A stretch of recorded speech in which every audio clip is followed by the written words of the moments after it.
Hey, everybody, it's John Moore, and welcome to the Texas College Football Show. This is the Week 9 countdown. And, guys, there's a whole lot of stuff we've got to get into. There's a lot of things that if there's movement up and down, you'll see a lot of spots have jumped each other, moved up and down.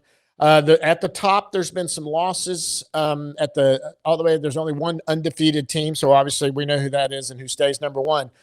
But after we talk about how the week went, and what the Texas College Football Show did in my predictions. Now, remember, I have beginning of the year, I made a prediction of what every team would do for the season. We always go over that every week and kind of show you where we're sitting on that and how that went. But I also do a weekly pick. And on the weekly pick, I throw that out the window. Things change. There's injuries, coaching changes. There's all kinds of stuff that happen that can cause a team gets hot. A team is not what lived up to. My Texas Longhorns, for one, who have not done what everyone thought they should. So it changes how my perception is. It changes whether I think they can win or lose or not. It changes all of that. And so we're going to show you what we did each week and how we predicted it and how we did. But we're also going to go back and show you the schedule, where they're going, and what I predicted at the beginning of the year for next week and when I've fallen off of that. So we didn't, for the first time, we had a losing record. We had a bad week. We had a really bad week. A lot of upsets, a lot of stuff that happened. The Texas College Football Show was 4-8 this week. 4-8. We're 66-27 overall. This is not against the spread. Against the spread, I would be much worse over and under or that. I always address that and kind of tell you where I fall on each one of those. But I also don't make my picks each week off of that. So I make my picks off of who I think is going to win the game. That's the way I make my pick. And then I might say whether I think they'll cover or not. But when I win or lose off, I picked this team to win, and they either did or they didn't. And that's why I won or I lost. Okay? Now, before we get into this week's countdown, we got to talk about something that's happening across college football right now that is going to change a lot of things. And I'm trying to figure out kind of where to approach this. And maybe there's another show this week that we might do, and it revolves around coaching. Right now, there are a lot of coaching opportunities and a lot of coaching jobs that have just come open. Let's look at the jobs that have come open right now. As of today, and I'm doing this on Monday, putting this in after the weekend, the jobs that are open are Florida, Penn State, Arkansas, Oklahoma State, UAB, Oregon State, UCLA, Virginia Tech, and as of late last night and early this morning, Colorado State just fired their coach. So now there's, 3, 6, that's 9 openings right now. And the reason we bring that up here, because we only cover Texas college football, is let's look at names that have at least been mentioned in the job openings. You've got Rhett Lashley. You've got Jeff Traylor. Eric Morris has been a name that's kind of even risen up. G.J. Kinney. Now, most recently, Mike Elko's name has come up. And obviously, Colin Klein, the offensive coordinator for Texas A&M. But we got to get into this because I could see something happening in this that people don't see. Rhett Lashley has been mentioned for a few jobs. He's a hot name. Right now, he is a favorite for the Arkansas job. He's one of the favorites for the Arkansas job. He played for Arkansas. He's also a favorite for the Florida job. He's one of the top 5 candidates for the Florida job with what he has done at SMU. Now, if Rhett Lashley were to take one of these jobs, obviously that would open up the SMU job, which could affect other guys that you see here. I tell you a name that people need to watch for. If that SMU job were to open at all, the guy that has floored me in what he's done this year has been Eric Morris at UNT. Look what UNT has done this year. Eric Morris has floored me, and that would be a guy that SMU might look at. It's kind of where they went with Lashley, bringing him over. So Eric Morris might be a local guy. He's recruited well. He's really got that offense going, which SMU is known for right now. With a bigger budget that Morris would have, he could get better coordinators in here, pay more money, get more players. It would be amazing. Jeff Traylor's kind of been linked to that Oklahoma State job. His name is also kind of comes up with the Arkansas job. It's gone there too. Now, he's not going far beyond that, but if some of those jobs open, I don't know. Now, the name on here that a lot of people Don't think G.J. Kinney, Oklahoma State. He's another one that's looked at that Oklahoma State job that people have looked at. His name's mentioned around other jobs that are opening right now. He's obviously someone that could be mentioned in some of that and could be on a list somewhere. Let me talk about Mike Elko. Mike Elko's being linked with the Penn State job. Now, I got to be honest with you. I don't see it. Look, you Aggies, you're going to get mad at me on this, and that's fine. I don't mind you getting mad at me on this. You can say whatever you want. The Penn State job, as far as blue bloods and high profile, it is a better job than the A&M job. Is it a better job than the A&M job right now? Absolutely not. With the mess up there, firing James Franco for what he did and taking them to the college football semifinals last year, and then starting out and having some bad games this year, losing a few games, and all of a sudden you're out. That doesn't bode well for someone like Mike Elko. But let me tell you what could happen. And this is where I worry about this for you Aggies. And Aggies, you may say I'm crazy and wrong, but you know this is what could happen. Mike Elko's having a wonderful year. He's got the Aggies number 3 in the country. They are obviously the top team in the state of Texas right now. They don't look beatable right now. I mean, I still think Texas can beat them, but Texas would have to be firing all cylinders. Defense can shut down that Texas A&M offense. The problem is, can the offense move the ball? And right now, A&M's defense is playing good. With A&M playing that well and his name being uttered with the Penn State job, what's that going to do? It's going to get his agent working for him. And that means right now, I guarantee you, Texas A&M is looking at Mike Elko and saying, don't you dare go anywhere. And are they going to go in and do kind of what A&M did with Jimbo in his 2020 season, which was kind of a weird year, but he had a great year. They ended up ranked high. They finished 12-2 or whatever they were that season. And it was kind of an off year. And A&M goes in, signs Jimbo to a huge extension with a huge buyout. Now, Elko deserves a raise. What about this buyout? A&M's already being laughed at now for the $76 million buyout or whatever that's being paid down right now. Let's say Elko gets that big extension, deservedly so. Starts making $8, $9, $10 million a year, deservedly so. Let's say he gets a buyout somewhere in the range of $60 to $80 million buyout. That might be a sticking point that you have to talk with about Elko on that. And now let's say next year we come back and all of a sudden A&M's 8-4 again. They might be this year. We don't know what's going to happen these next 5 weeks. All of a sudden, let's say Mike Elko finishes this year 11-1. They only lose one more game. Maybe it's to Texas, whoever they play for the SEC championship. They win the SEC championship. A&M's going to empty the bank to keep Mike Elko here. And then reality sets in. It comes back to earth. This always happens. This is the SEC. And all of a sudden next year, A&M's 8-4. And then the year after that, the new rookie quarterback like Arch Manning's there. And all of a sudden, they're 9-3 or 8-4 again. Then let's say that they get into an A&M staple. They get down the line, and all of a sudden, A&M starts the season, and they're 3-3. And they lose 3 games, and 2 of them that they 2 games they probably shouldn't lose another one. And all of a sudden, what's the difference? And should we go get somebody else? Because A&M will be a popular job now. But what could be the difference? The difference could be all of a sudden there's this huge buyout. Now we have over, $100,000, that we're having to pay out to 2 different coaches or whatever. Sorry about that. And 2 different coaches. That's the problem I see that could be for A&M. Now, don't get me wrong. He could always leave for Penn State. I don't think he will. I don't think with that mess there he will. This coaching carousel is huge.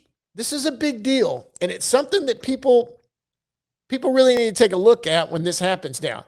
And we'll see where some of these come out. Now let's go to our top 13 and start from 13 and count back down. Not much has changed at the bottom because not much has changed. Number 13, Sam Houston. Sam Houston last week lost to UTEP 35-17. Overall, they are 0-7.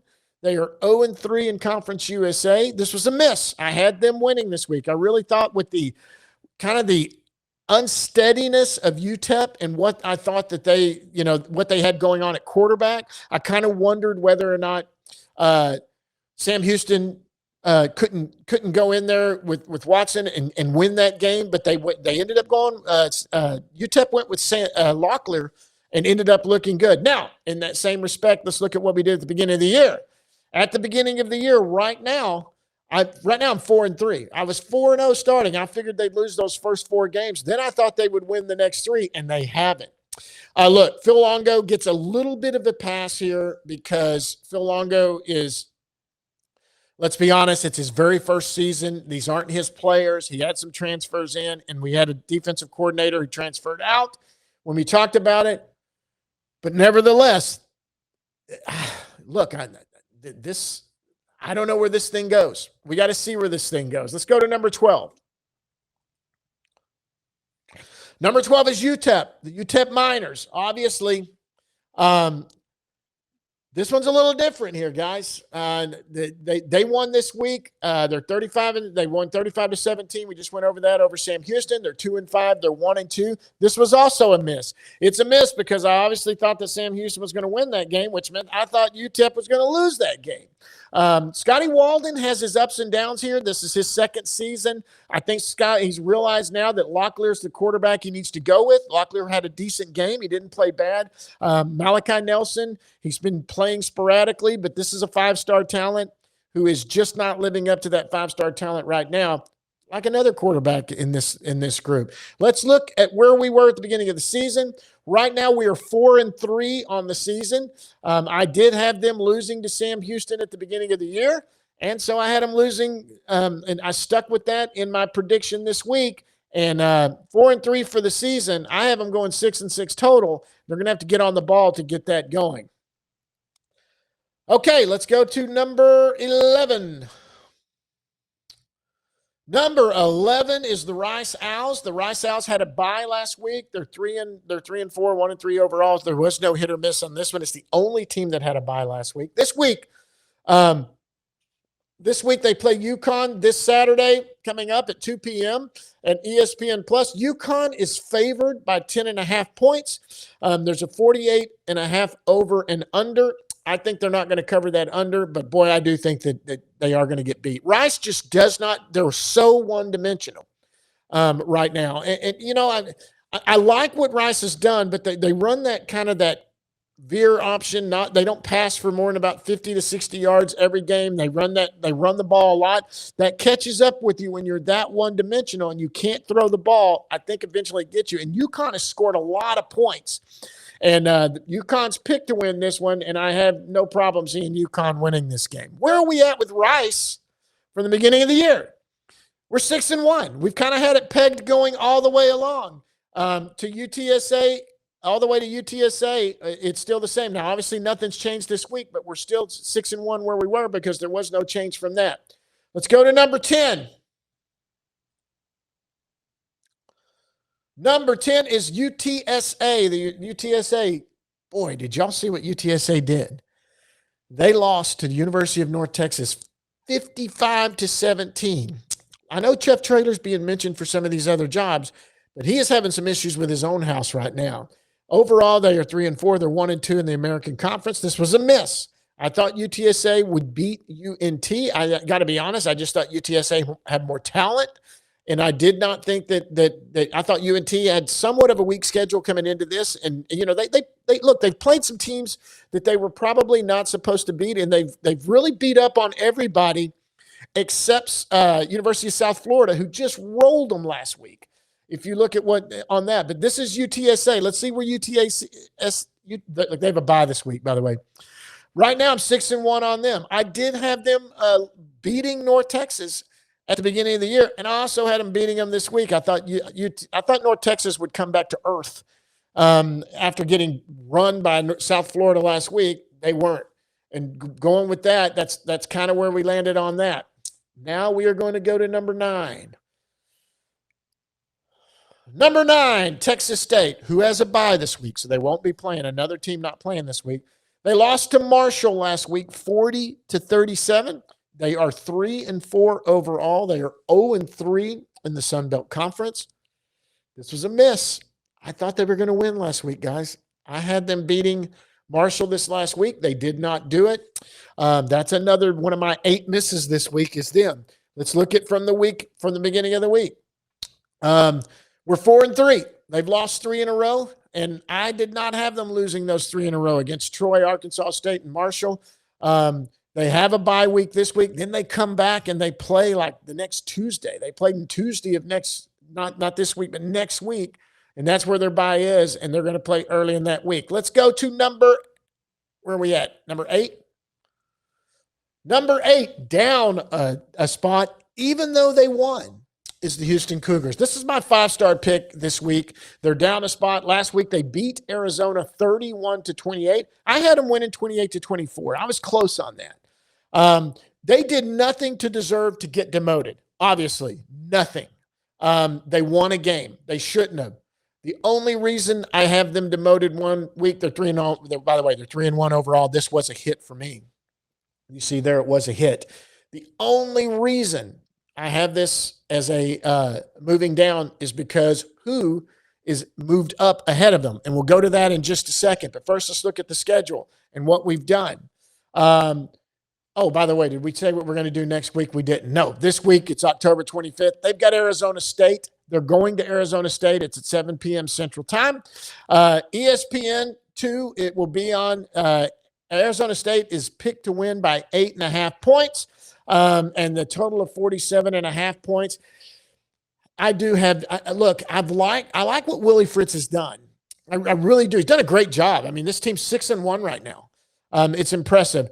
I think ASU with what's his name is back at the helm at quarterback now. Look what they did to Texas Tech this week.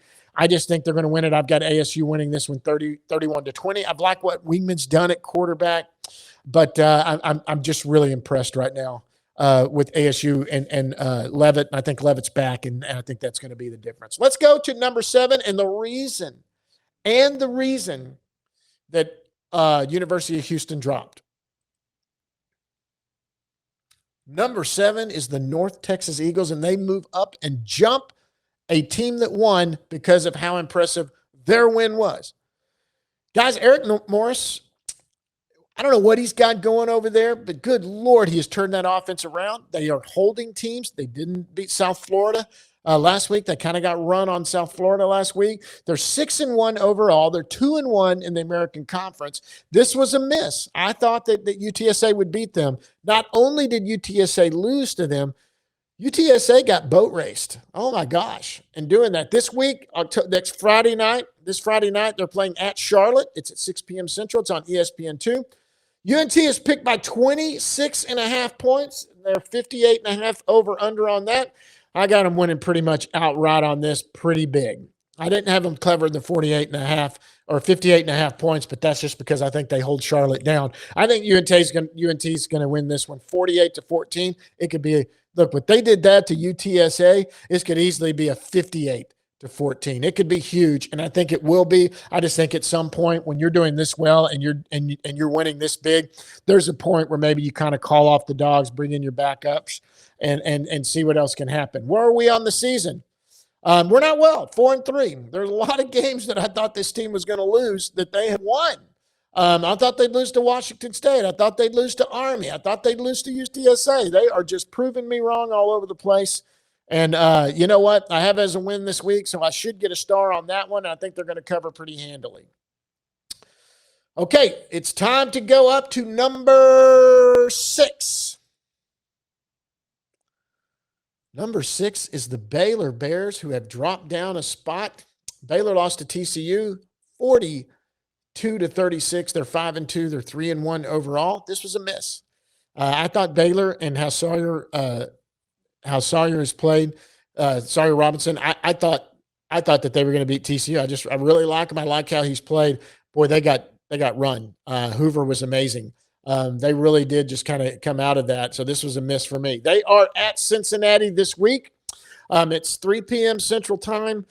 Cincinnati is picked to win this by 5.5 at home. It's 67.5 over under.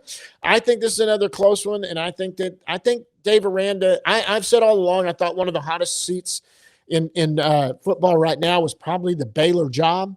I still think that, but I do tell you this. I think that they're going to lose to Cincinnati. Cincinnati has been okay this year. And I think they're going to lose that one. This is one this year that I thought that they would win. I'm going against my pick for them to beat Cincinnati. I think they're going to lose to Cincinnati this week. We are 5-2 overall from the beginning of the year. You look ahead, they've got Central Florida coming up. They've got that Utah game. I think that's a loss. Arizona could be a loss. I think they're going to lose to Houston. Right now, they might lose to Houston. And then, that one is they host Houston, which helps. But that's where I sit right now. Let's go to number 5. Number 5. TCU up one. TCU was below Baylor this week. They jumped up ahead of them. They are 42. They won 42-36. They are 5-2 overall, 2-2 in the Big 12. The reason I have them above them, even though their record, is not as good in conference play, like I said, there's reason you do this. Why do you have them here as opposed to someone that might have an equally or worse record? Remember my play them 10 times on a neutral spot. Who's the first one to 6? Right now, TCU, I think, would get to 6 pretty quick before Baylor would, and they're ahead of them. I like TCU.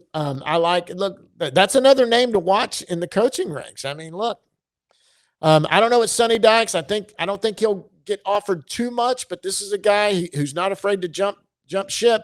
Maybe he feels like going back to SMU. Boy, would that be a story, huh?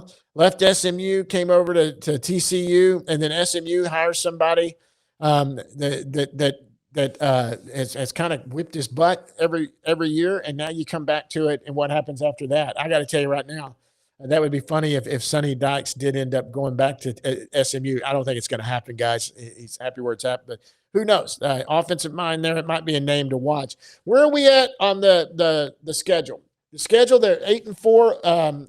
I picked them to go 8-4. I'm 6-1 so far with them. I did think that SMU would be a loss. They beat SMU this year, and so that's for 6-1 right now. I did have them beating Baylor at the beginning of the year, even though I didn't think they would do it at this week. No, I did actually. It was a miss. That's right.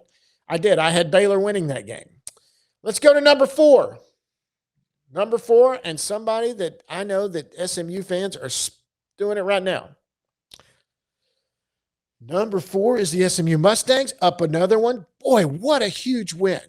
I tell you right now, they have 2 losses. If they did not have 2 losses right now, one of them to Baylor. Who did they lose to? Let's see here. The other loss they had was to TCU. They lost both those games right there. If they did not have those 2 Big 12 losses right now, I might have them above who's at number 3. Because I'll tell you right now, I think SMU beats the team at number 3 if they play 10 times right now. Maybe not. I mean, I'm still impressed with this team that is at number 3 that I dropped. But I don't know. Beating Clemson was huge, and they didn't just beat Clemson. They kind of controlled Clemson that entire game. Look, this week they play at Wake Forest at 11 a.m. Central Time. That game is on the CW network. SMU's picked by 4.5 points. I've got SMU winning bigger than that. I've got them winning 34-24. It's a total of 53-3. Did we talk about who TCU's playing this week? They're playing at West Virginia. Sorry, I don't know if we brought that up. TCU's playing at West Virginia, and I think that they're going to win that game 38-20 on that. Let's go up to number 3. Who do I have at number 3? Texas Tech. Reality set in, guys. Texas Tech. Now, I know Barron Morton didn't play this week. That doesn't mean anything. Right there, the way that what's his name played in that. Sorry, guys, my mind went blank there. They lost to ASU 26-22. That was a great game. If you didn't watch that game, it was fantastic. Overall, they are 6-1. They're 3-1 in conference play. This was a miss. I had them winning this week. They are going this week to Oklahoma State. They're hosting Oklahoma State at 3 p.m. Central. It's on ESPNU.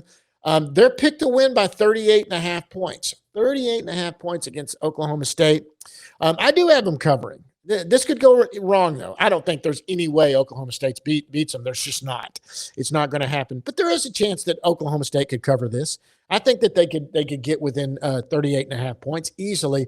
The deal that bothers me about that is the only thing saving Texas Tech right now is that defense, which has played fantastic, and they have played good. But I tell you what, Texas Tech has really not been challenged much defensively, and they don't play a team with a great offense, and SMU has a great offense. And that's why I wonder if SMU wouldn't beat them if they played them 10 times on a neutral field. I wonder, but I'm going to keep Texas Tech where they at. They're 6-1 overall. They're 3-1 in conference play. Still my pick to win the Big 12. I know the loss to Arizona State. If Arizona State wins out, that could be two teams that are playing each other for the Big 12 championship and get a rematch at it, have Baron Morton there to start and to play that game. But I'm pretty happy with where I stand. Now, a lot of you are going, how in the world did this team jump them? Because Texas Tech dropped one, especially after what we saw last week.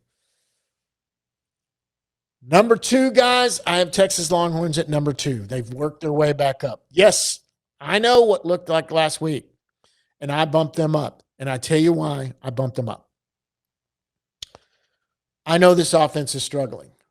It is. It is the biggest Jekyll and Hyde thing I have ever seen in my life. I can't understand it. One week, what they did to Oklahoma, it looked like, oh, my God, if they have discovered a running game and they can give Arch time. Because you guys, you can hammer Arch all you want. The poor kid's getting beat up. I mean, he is getting hammered. He's been hit harder than any other quarterback in any of this list right here, except maybe Hunter Watson at Sam Houston, who's been getting lit up a lot too. But he is getting lit up by bigger talent. He's got no time to throw the ball. Yes, there are sometimes he gets skittish, he gets happy feet, and he throws the ball and is so off. It's almost embarrassing how off he is. But I give the guy a little bit of a break on the fact that he makes throws that most quarterbacks can't make when he's given a clean pocket, or he moves out of the pocket, or he scrambles for a little bit and gets into some open space. He's made throws that other quarterbacks can't make. And if you're denying that, you're just an Arch hater and you hate Texas. Fine, I understand. You have every right to do that. Here's my thing. This is very shaky number 2, and I think if Texas played Texas Tech 10 times, guys, I don't think it's close. The defense of Texas would shut down that Texas Tech offense. You see what they do to teams that have some balance and try to get going. Baron Morton is, I'm sorry, but he's semi-soft. I got to be honest with you. He gets hurt about every week. Texas would be all over him. Look at what Colin Simmons did this week against Kentucky. That poor Kentucky quarterback played a great game. Played fantastic, but he got sacked 4 times. Arch didn't get sacked. He just got nailed and leveled many times. He's getting pressured. That offensive line for Texas is not helping them. Look, a lot of overhyping Texas at the beginning of the year. I admit it as a Texas fan. I totally admit it. Now, let's look what they got before we get into more of this. They're playing at Mississippi State. It's 3:15 p.m., the second road game in SEC. It's on the SEC network. Texas is picked by 6.5. I guarantee you before this week, Texas was probably going to be a 14-point favorite. They're picked by 6.5. It's 46.5 total points. I do not trust the Texas offense. I do, however, trust the Texas defense, and I do think that this will be this will be an under pretty easily, but I think Texas scores 20 points. They end up with special teams and defensive plays, and what happens is with a team like Mississippi State and what Levy has done there is outstanding. But there's a point where you start trying to play catch up at all, and then you start making mistakes, and Texas just has too good of a defense for that. But Texas playing Texas Tech, with Texas's defense playing Texas Tech, and why I moved them above them, I think they would shut down Baron Morton. I think they would shut down those receivers. I think that the backup quarterback was not impressive this last week in the loss to Arizona State. He wasn't what you thought. He wasn't what he did again. God, why am I going blank on that? Hang on, guys. I'm going to find – I can't believe why I can't name it real quick, but I'm going to find it real fast.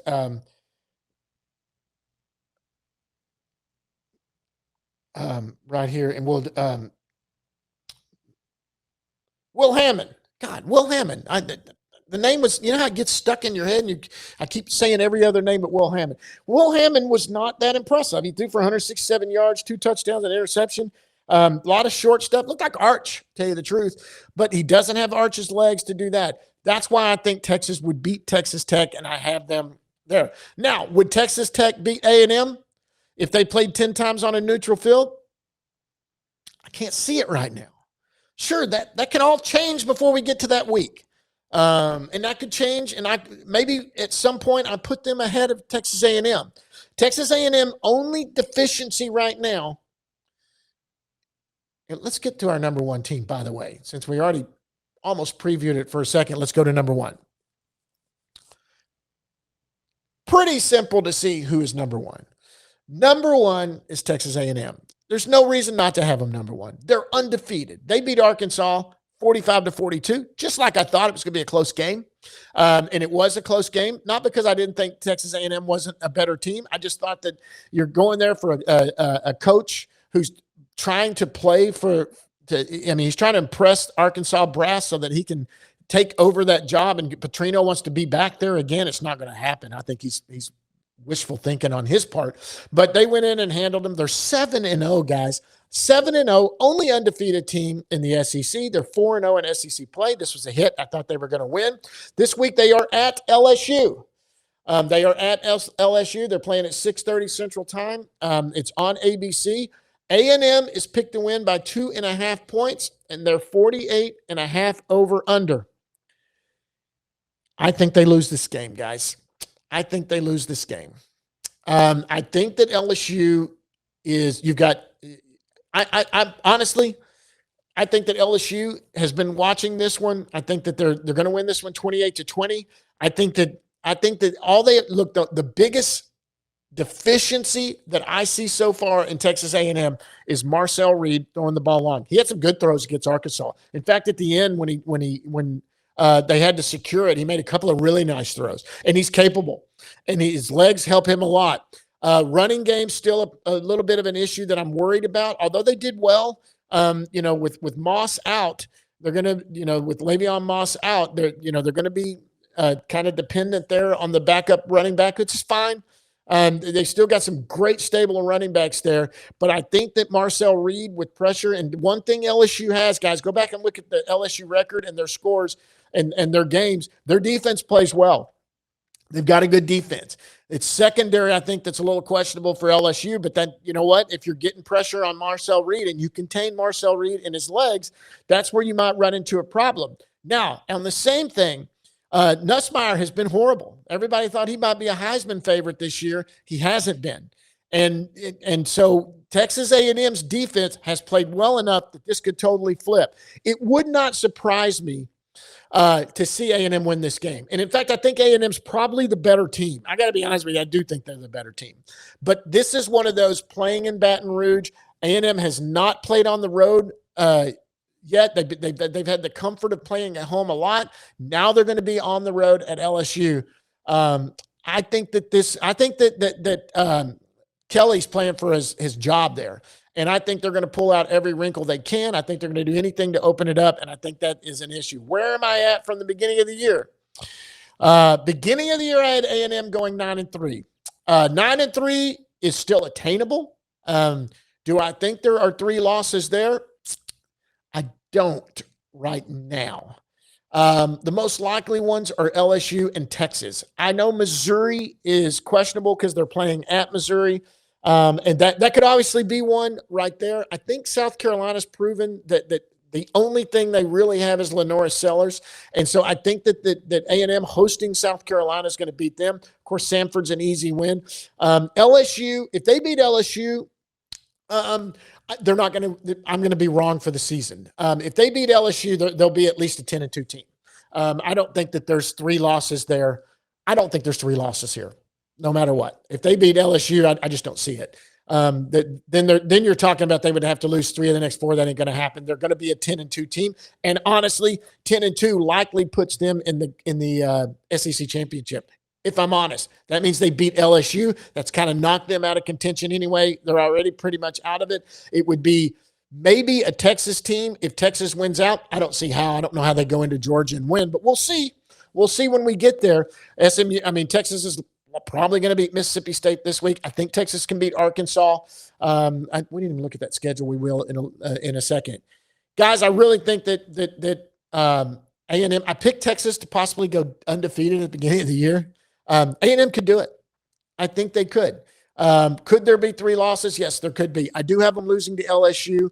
I really don't see them losing to any of the other teams except possibly Texas, and then that's if Texas is playing better on offense. They've got something going on offense. They do get healthy in the running back room, and they get back Baxter, and they have a dual tandem there getting back. By the way, Le'Veon Moss should be back by that Texas game. I think it was a high ankle sprain and not a knee, which is good for them. But let's see. Oh, my gosh. Excuse me, guys. I don't know. Good for A&M, and that's where we land right now. We're going to go back and look at Texas' schedule from the beginning of the year just to kind of end on that note because we got to look at what they've got coming up. I do have them winning Mississippi State. I don't think they beat Vandy. Right now, if they play the way they played right now, they can't beat Vandy, even though they're hosting. Thank God they have them at home. Playing at Vanderbilt, there's no way they would win that game, even with that. Diego Pavia, to me, should be the Heisman front runner. I know what's going on with what's his name over at Indiana, but you know what? Diego Pavia is doing it in the SEC, and I think every A&M fan would sit right here and say, absolutely, John, SEC is far better than any other conference in football. It just is. I don't care who you are. It is. And he is doing it. He's got that team up at the top, up at the top. Diego Pavia is something else. Unbelievable. Let's see if he gets an 11th year of eligibility by claiming a sneeze or something. I don't know. Anyway, guys, that's how we're going to end this thing. I appreciate everyone for hanging around. Until next week, guys, we will see you on the gridiron.